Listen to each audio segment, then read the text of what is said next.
Hi everyone, in today's video we're going to look at the very last part of your design development section. So you should now have your design development pages where you've taken your first concepts, done some CAD, done some models, done a bit of investigation, come through all the design process, got your client's opinions, and you've come up with a final concept.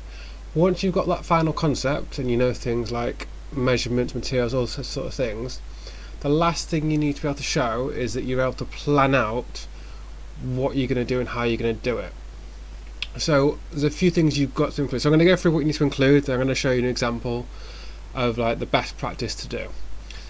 So what you need to do is, first of all, map out what task have you got to do. So basically make sure that what you can't just do is say get material, cut material, stick material together, because that will get you no marks. There's no actual planning involved with that. So every single thing you do is a step. So for example, marking out your material. So that is a step. So for that it will be, for example, get your tri-square, steel rule, pencil, mark out material, and you'd mark out what part. So mark out part A 200mm by 60mm. So that would be a step. So you do need to include those measurements, as I just said. To get a C grade or higher, you need to have a diagram for each of those tasks. Now on the example I'm going to show you on the next slide, I'll show you what I mean by those diagrams. So next you have to make sure you include the equipment and materials you're going to need. So explain exactly what equipment it is, so don't just say a saw. So it might be I'm going to use the bandsaw to cut this part out, or I'm going to use a coping saw to do this curve, whatever it may be, but be exact, don't just say saw. And then your materials, again you've got to be exact with your materials, so you should now know what materials you're going to use. You should know if you're going to use something like plywood, MDF, pine, whatever it may be. What you can't just say is wood, plastic, metal. So make sure you're exact with what you should already have this all mapped out anyway. So estimated time. So this is, you need to consider how long do you reckon the steps going to take. Now you do need to consider any drying time. So if you're, for example, making a frame for something and you need to glue it together, you need to make sure you factor in the fact, right, that glue time takes 6 hours.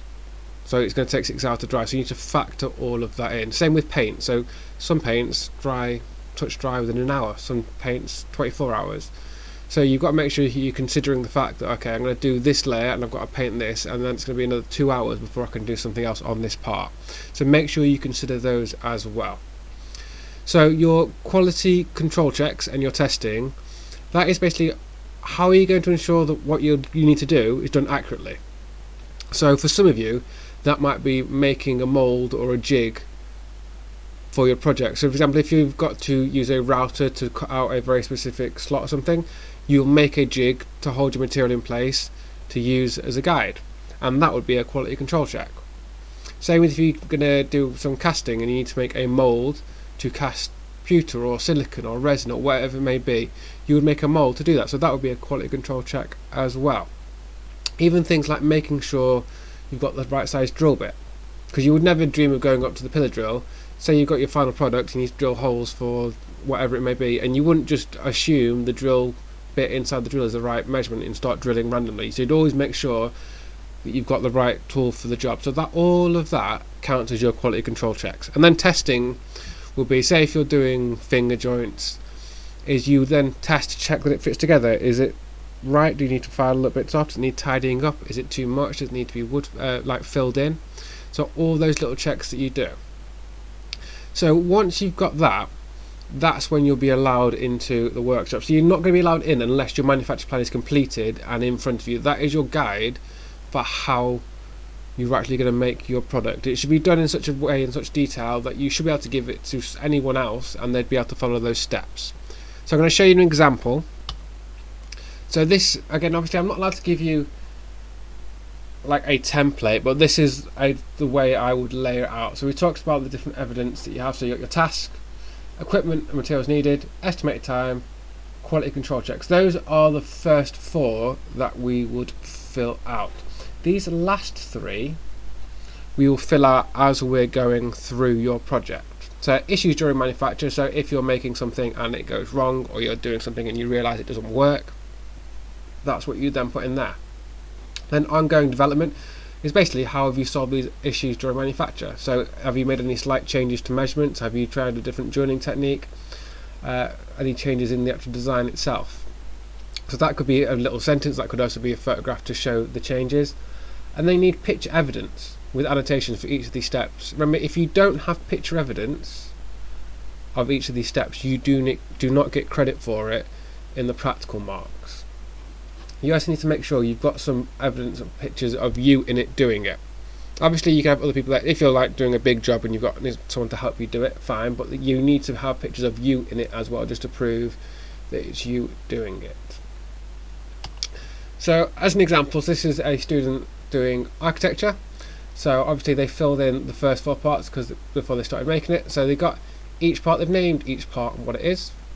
In the measurements, they've got the measurements, but this is what I was talking about when saying you've got to have diagrams. So anything to get a C grade or above, you need to have these diagrams in place to explain what you need to do. And then you've got equipment and materials needed, so exactly say, okay, A3 size 5mm plywood sheet, and then it needs to be cut down to this size, take about 2 minutes, and then quality control checks, check the dimensions of the board when finished. Okay, so just like that.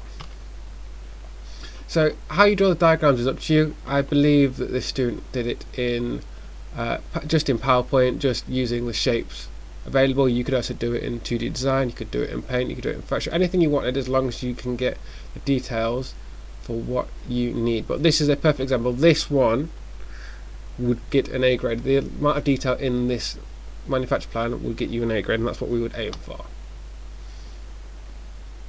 So you could also, because you've already got your CAD drawing of your final design, use your CAD drawing, so you have your 3D one, and you can just show the different angles and measurements that way. So it would make your life a lot easier. So that is the manufacture plan. You should make sure you have that all ready to go for when we come back into college. If you've got any questions, if you send me an email and I'll get back to you.